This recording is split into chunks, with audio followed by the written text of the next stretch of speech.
خوش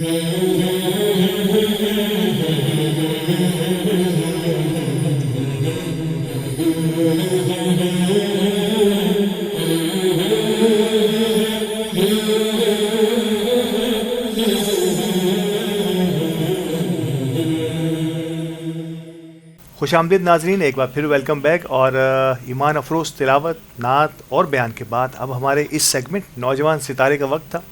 نوجوان ستارے میں آج ہم نے جس شخصیت کو، جس نوجوان کو مدعو کیا ہے، یقینی طور پر وہ نوجوان نسل کے نمائندہ نوجوان میں کہوں گا. یقینی طور پر بڑی خوشی ہوتی ہے اس قسم کے اس عمر میں نوجوانوں کی فلاح و بہبود کے لیے، ملک کے لیے، ملک کے اداروں کے لیے اس لیول کی سوچ رکھنا.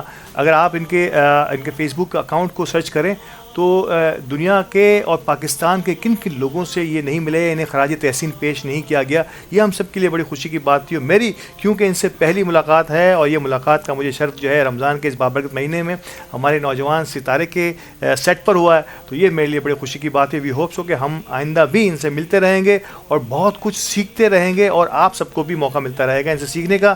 میرے ساتھ ہیں ایمبیسڈر آف پیس محمد حسن رضا. السلام علیکم حسن. وعلیکم السلام. حسن، آپ کا میں پورٹ فولیو چیک کر رہا تھا جب مجھے کہا گیا کہ آپ نے حسن رضا کے ساتھ بیٹھنا ہے، گفتگو کرنی ہے، تو میں بڑا سرپرائز ہوا آپ کی وہ تمام کارگزاری دیکھتے ہوئے. سب سے پہلے تو میں آغاز کروں گا ایمبیسڈر آف پیس. یہ کسی بھی نوجوان کے لیے بڑے اعزاز کی بات ہوتی ہے کہ اسے پیس کا ایمبیسڈر بنایا جائے. بدقسمتی ہے کہ پاکستان جو ہے وہ امن و امان سے تھوڑا سا ڈسٹریکٹ ہوا ہے اور ملک دشمن قیادت جو آرگنائزیشنز جو ہیں وہ پاکستان کے در پہ ہیں کہ ہمارے امن کا شرازہ بکھرتا رہا ہے. لیکن آپ جیسے نوجوان اور جو وطن عزیز کی ہماری وہ قوتیں، لو انفورسمنٹ ایجنسیز ہیں، ہماری افواج ہیں، وہ پوری کوشش کر رہی ہیں کہ ان سے نبرد آزما بھی ہیں. پہلے تو یہ بتائیے کہ ایمبیسڈر آف پیس اس عمر میں، اس ینگ ایج میں آپ کو ملنا کیسا ہوا اور کیا کیا اس کے لیے آپ کو اب تک اور اب آئندہ آنے والی اس ذمہ داری کو کیسے ادا کرنے کی کوشش کریں گے؟ جی بہت شکریہ، اور آپ نے بہت اچھا سوال کیا ہے. تو میں اس کے جواب میں آپ کو سب سے پہلے آپ نے جو امن کی بات کری ہے اس حوالے سے میں تھوڑی سی آپ سے گفتگو کرنا چاہوں گا. اس کو آگے لے کے چلتے ہیں یہیں سے ہی پہلے. اصل میں مجھے ایسا لگتا ہے، ابھی دیکھیں آپ، لاسٹ گزشتہ روز ایک واقعہ ہوا ہے بلوچستان میں. بالکل صحیح. اس سے پہلے بنوں میں ایک واقعہ ہوا ہے. تو ہمارے جو نوجوان ہیں، ہماری جو یوتھ ہے، یہ جو دہشت گردی کے جو واقعات ہیں نا، یہ جو آپ امن کی بات کر رہے ہیں، ایک انہوں نے ایک خوف پھیلایا ہوا ہے، ایک دہشت طاری کی ہوئی ہے. یہ دہشت اصل میں آپ کی سوچ کے اوپر دہشت طاری کرتے ہیں یہ لوگ. یہ آپ کے دماغ پہ دہشت طاری کرتے ہیں. یہ ابھی آپ نے دیکھا جو بلوچستان کا جو واقعہ ہوا، یہ بہت زیادہ ایزی ٹارگیٹس جو ہوتے ہیں نا، یہ ان کو جو ہے ٹارگیٹ کرتے ہیں. اب وہ جو بلوچستان والا واقعہ ہوا ہے وہ سویلینز پہ ہوا ہے، اگر آپ نے دیکھا ہو. وہ کوئی ایسا نہیں ہے کہ آمنے سامنے سے کوئی فائٹ ہوئی ہے آرمڈ فورسز کے ساتھ. تو یہ بہت یہ دہشت گرد جو ہوتے ہیں بہت ایزی ٹارگیٹ استعمال کرتے ہیں، سافٹ ٹارگیٹ. کیوں؟ اور یہ صرف اور صرف آپ کی ہماری جو عوام ہے، میں ان سے، ہماری یوتھ سے خاص طور پہ، کہ اس چیز کو اپنے اوپر حاوی نہیں کرنا ہے آپ نے. کیونکہ اگر آپ نے اس کو اپنے اوپر حاوی کر لیا تو آپ سوچ لیں کہ ان کا جو ٹارگیٹ تھا آپ نے اس کو سکسیس تک پہنچا دیا. بالکل گریٹ. ان کا کام ہی دہشت پھیلانا ہے، ڈر، خوف. ایک جو امن کی صورتحال ہے پاکستان میں، اس کو کسی بھی طرح سے ڈسٹرب کرنا ان کا ٹارگیٹ ہے. تو میں اپنے یوتھ سے یہی کہوں گا کہ آپ دیکھیں، سب سے زیادہ ہماری یوتھ کو اس وقت ہے فوکس کرنے کی کہ آپ اپنے آپ کو پڑھیں. کیا بات ہے؟ اپنے آپ کو پڑھیں. یوتھ ہماری جو پاکستان جو ہے نا سر، آپ مجھ سے زیادہ سینئر ہیں، آپ کو پتہ ہے، تجربہ کار بھی ہیں. پاکستان ہمارا جو ہے یہ جوان ملک ہے. بالکل صحیح. نوجوانوں کی ایک کثیر تعداد میں کہہ رہا ہوں کہ جس ملک میں 60% جو ہے 65% پاپولیشن ان لوگوں کی ہو جو 20 سے 30 سال کے درمیان ہے، جوان ہے پاکستان. کیا بات ہے. تو ہمیں وہی جوانوں والا رول پلے کرنا چاہیے اور ان چیزوں کو اپنے اوپر طاری نہیں کرنا چاہیے. اور وہ اسی طرح سے ہوں گی جب آپ اپنے آپ کو پڑھیں گے. آپ کا جو فوکسڈ ہے وہ دوسری جو فضولیات ہیں بہت، کہ رات کو آپ 12 بجے تک چائے کے ہوٹلز پہ بیٹھے ہوئے ہیں، اور ٹھیک ہے انٹرٹینمنٹ ضروری ہے، ہونی چاہیے، لیکن ہر چیز کا ایک ٹائم ٹیبل ہونا چاہیے، ایک ڈسپلن ہونا چاہیے آپ کی لائف کے اندر، میں یہ سمجھتا ہوں. اور ایک رول ہونا چاہیے آپ کی لائف میں، اور ایک رول اور ایک رول ماڈل بھی ہونا چاہیے. رول اور رول ہاں بہت ضروری یہ ہے. بہت ضروری ہے سر. اور میں چاہتا ہوں، میری یہ خواہش ہے کہ ہماری جو یوتھ ہے وہ بجائے اس کے کہ اور کسی چیزوں کا شکار بنے، انتشاری ٹولوں کا ایک پروپیگنڈا بھی پاکستان میں چلتا رہتا ہے. جی بالکل exactly. اور اس کو ریئلٹی کو پڑھیں، اچھے لوگوں کو سنیں، اور خالی سنیں نہیں، ان کو سن کے اس پہ عمل بھی کریں، ان سے سیکھیں. اور آپ تو بہت زیادہ ایزی ہے، سوشل میڈیا ہے، موبائل ہے، آپ کسی بھی وقت کسی کو بھی سن سکتے ہیں. اور میرا یہ ماننا ہے کہ سچ کو سنیں، کیونکہ آج کل جھوٹ کو سچ کا ثابت کرنا بہت ایزی ہے. اور جب سے سوشل میڈیا ہے، پروپیگنڈا مہم جو ہے وہ دنیا بھر کی نوجوانوں کو اپنی طرف راغب کرنے کے لیے مختلف انداز کے ہتھکنڈے استعمال کر کے. جی بالکل. لیکن آج کے دور میں انسان کو جو ہے نا تھوڑا سا بورڈ ہونا یہ نہیں ہوتا، لوگ غلط طرف لے جاتے ہیں ان کا. مینٹلی بورڈ ہونا. ہاں مینٹلی بورڈ ہونا بہت ضروری ہے، کیونکہ سر آج کل جھوٹ کو سچ ثابت کرنا بہت ایزی ہے، اور سچ کو سچ ثابت کرنا سب سے زیادہ مشکل کام ہے. بہت زبردست بات کی ہے کہ جب آپ کے ارد گرد فتنہ پرداز، اور خاص طور پہ میں سمجھتا ہوں کہ سوشل میڈیا پر ہمارا سم ٹائم اتنا منوعن ہمارا اس پر یقین بدل جاتا ہے کہ جیسے خدا نہ خواستہ یہ کوئی صحیفہ نہ ہو. دیکھیں جی، دنیا اس پر ریسرچ کر رہی ہے، قومیں اس پر ریسرچ کرتی ہیں، دنیا اس پہ کروڑوں لاکھوں ڈالر خرچ کرتی ہے کہ کسی دوسرے ملک کے نوجوان کو کس طرح سے متنفر کرنا ہے، کس طرح سے ان کو اپنی اداروں کے ساتھ، کس طرح سے ان کو اپنی حکومتوں کے ساتھ فاصلے کریٹ کرانے ہیں. سر یہ فاصلہ جب کریٹ ہو جاتا ہے کسی بھی وجہ سے، آپ سمجھتے ہیں کہ اس سے دشمن کو سب سے بڑا فائدہ ہوتا ہے؟ وہی دشمن جس نے کہ پہلے کسی بھی ہتھ کنڈے کے ذریعے، کسی بھی میڈیا وار کے ذریعے پہلے تو ایک ڈفرینس پیدا کیا، ایک فاصلہ پیدا کیا. جب وہ فاصلہ بڑھ جاتا ہے تو پھر وہ اپنے اصل ٹارگیٹ کی طرف، جسے کہتے ہیں کہ دشمن فائدہ اٹھاتا ہے. جیسے آپ نے جس واقعے کی مثال دی ہے، یہ وہی ہے کہ ہمارا ٹرسٹ ڈیفیسٹ اور ہمارا آپس کا جو معاملہ ہے اس سے فائدہ اٹھایا دشمن نے. جی بالکل ایسا ہی ہے نا سر. دیکھیں نا، سب سے پہلے تو آپ کے کانفیڈنس کو لوز کیا جاتا ہے. ٹھیک ہے، جب آپ کا کانفیڈنس لوز ہوتا ہے، آپ ہمت ہارتے ہیں، تو پھر آپ کے اوپر دوسرا اٹیک ہوتا ہے. تو میں یہ سمجھتا ہوں کہ آپ کو پہلے ہی حملے میں جو ہے اپنے آپ کو کانفیڈنس کے ساتھ رکھنا چاہیے. اور سب سے پہلے تو دیکھیں، آپ کو ہمارے پاس اللہ تعالیٰ کی اور بہت بڑی نعمت ہے، بہت بڑی رحمت ہے. ہمارے پاس سرکار صلی اللہ علیہ وسلم کا دیا ہوا قرآن شریف موجود ہے. تو میں یہ سمجھتا ہوں کہ ہماری نوجوان نسل اگر سب کچھ چھوڑ کے صرف ایک قرآن شریف کو اسٹڈی کرنا شروع کر دے، تو آپ کو اس کے اندر سے ہی اپنے دنیاوی مسائل، اپنے ریاستی مسائل، آپ کو اپنے سیاسی مسائل، اور آپ کو اپنے جو پرسنل روحانی مسائل، سب کا آپ کو اپنے کردار کو دیکھنے کی جی آپ کو میں ہر ایک چیز آپ کو قرآن شریف کے اندر سے آپ کو ملے گی. اور آپ کو جو جیسے آپ نے ایک بات کری تھی امن کے حوالے سے اور دہشت گردی کے حوالے سے، میں نے یہ آیت اور بھی 2-3 جگہ پڑھی ہے، اور میں اس کو پڑھتا رہوں گا کہ لوگ یہ نہ سمجھیں یہ بار بار ریپیٹ کرنے کا مقصد. دیکھیں یہ ہوتا ہے نا کہ ایک چیز آپ لوگوں کے ذہن نشین ہو جائے. مطلب میں چاہتا ہوں میں اس کو اتنا پڑھوں کہ لوگ سن کے ان کو یاد ہی ہو جائے. تو اور یہ آیت جو ہے، اور ہمارے لیے سب سے بڑی فخر کی بات، ہمارے لیے سب سے بڑی اعزاز کی بات یہ ہے، اس وقت ہمارے لوگوں کو، ہماری عوام کو، سب کو سمجھنا چاہیے کہ ہمیں جو چیف آف آرمی اسٹاف ملے ہیں جنرل سید عاصم منیر صاحب، وہ سب سے پہلے سید ہیں، حضور صلی اللہ علیہ وسلم کی آل میں سے، اور حافظ قرآن بھی ہیں ماشاءاللہ سے. اور سب سے اچھی جو بات ہے، میں ان کو اس ٹائم بہت زیادہ دل سے اور بہت زیادہ فالو کرتا ہوں، میرے رول ماڈل ہیں وہ. تو مجھے سب سے اچھی بات یہ لگتی ہے کہ وہ جو بھی بات کرتے ہیں نا، قرآن اور حدیث کی روشنی میں کرتے ہیں. ابھی جو میں آیت سنا رہا ہوں یہ بھی میں نے انہی سے سنی. انما جزاء الذین یحاربون اللہ ورسولہ ویسعون فی الارض فسادا ان یقتلوا او یسلبوا او تقطع ایدیہم وارجلہم من خلاف او ینفوا من الارض ذالک لہم خزی فی الدنیا ولہم فی الآخرۃ عذاب عظیم. بے شک جو لوگ اللہ اور اس کے رسول سے لڑتے ہیں اور زمین پر فساد برپا کرتے ہیں. اب یہ اس کا ترجمہ ہے. اب دیکھیں آپ یہاں پہ بات ریاست کی تو ہے ہی، لیکن اللہ تعالیٰ نے یہ تمام عالم اسلام کے لیے ایک میسیج دے دیا ہے کہ جو بھی لوگ ایکس وائی زیڈ کوئی بھی ہو، دہشت گرد ہو، ملک کے اندر سے ہو، ملک کے باہر سے ہو، جو بھی لوگ زمین پہ فساد برپا کرتے ہیں، ان کی مطلب اللہ اور اس کے رسول سے لڑتے ہیں. مطلب یہ جنگ ان کی پاکستان سے نہیں ہے، کسی ادارے سے نہیں کسی اور ملک سے نہیں ہے، کسی ادارے سے نہیں ہے. یہ جنگ وہ ڈائریکٹ اللہ اور اس کے رسول سے کر رہے ہیں. تو اللہ اور اس کے رسول، اللہ تعالیٰ نے پھر اپنے محافظ ڈیفینڈ کرنے کے لیے زمین پہ اتارے ہوئے تو ہے نا. بالکل ٹھیک ہے، اس کا میں آپ کو پورا ترجمہ سنا دیتا ہوں. یہ بہت ہی سخت الفاظ ہیں.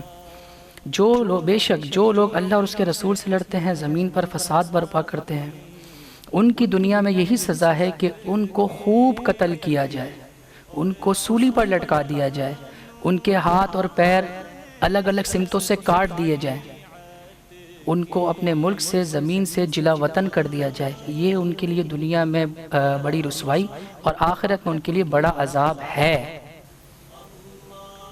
بڑا دردناک عذاب ہے. مطلب یہ جو دنیا میں ہونا ہے ان کے ساتھ وہ تو ہونا ہی ہے، اور آخرت میں اللہ تعالیٰ نے پھر جو ان کے ساتھ ایک پیکج چھوڑا ہوا ان کے لیے وہ بھی موجود ہے. تو میں اپنے لوگوں سے یہی کہوں گا کہ آپ بالکل بھی خوف زدہ نہ ہوں.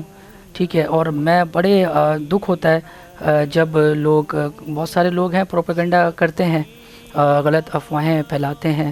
اور آج کل ہمارے ماشاءاللہ سے کچھ آئی ٹی کے لوگ ہیں، سافٹ ویئرز بھی اتنے زیادہ آ گئے ہیں کہ وہ اکثر شروع سے یہ ایک چیز یہ ہوتی ہوئی آئی ہے کہ کبھی بھی کوئی ایک نئی ٹیکنالوجی آتی ہے نا تو آپ دیکھیے گا میجورٹی جو ہے اس کا غلط استعمال کرتے ہیں. یہ بڑا ٹیکنالوجی کا غلط استعمال پر ضرور گفتگو ہوگی. مجھے وقفے کے لیے کہا جا رہا ہے. دیکھیں آپ، اگر کوئی بیٹھا ہو حسن رضا کے سامنے تو کوئی یہ سوچ نہیں سکتا کہ اس انداز کی آیتوں کو کوٹ کرے گا یہ نوجوان. اس انداز سے ہمیں ہماری ذہنی پسماندگی کو دور کرنے کے لیے کس طریقے سے آگے بڑھنا ہوگا. اور جدید ٹیکنالوجی کی ابھی ہم بات کرنے جا رہے ہیں، اس میں مزید ہم گفتگو بھی کریں گے وقفے کے آنے کے بعد کہ ٹیکنالوجی کا صحیح استعمال کس طرح سے ہم نوجوانوں کو کرنا ہوگا اور کس طرح سے اپنے آپ کو موبائل اور دیگر خرافات سے دور کر کے وطن کی اور وطن کے اداروں کے ساتھ محبت پیدا کرنی ہوگی. تو وقفے کے بعد دوبارہ حاضر ہوتے ہیں. حسن رضا سے گفتگو کا سلسلہ یہیں سے شروع کرتے ہیں.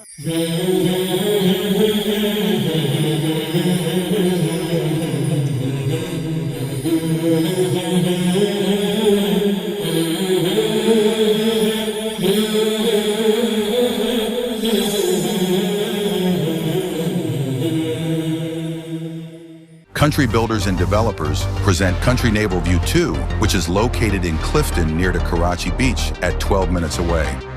Dolman Mall 10 minutes away. And Karachi Club just 5 minutes away. Your dream home is our masterpiece.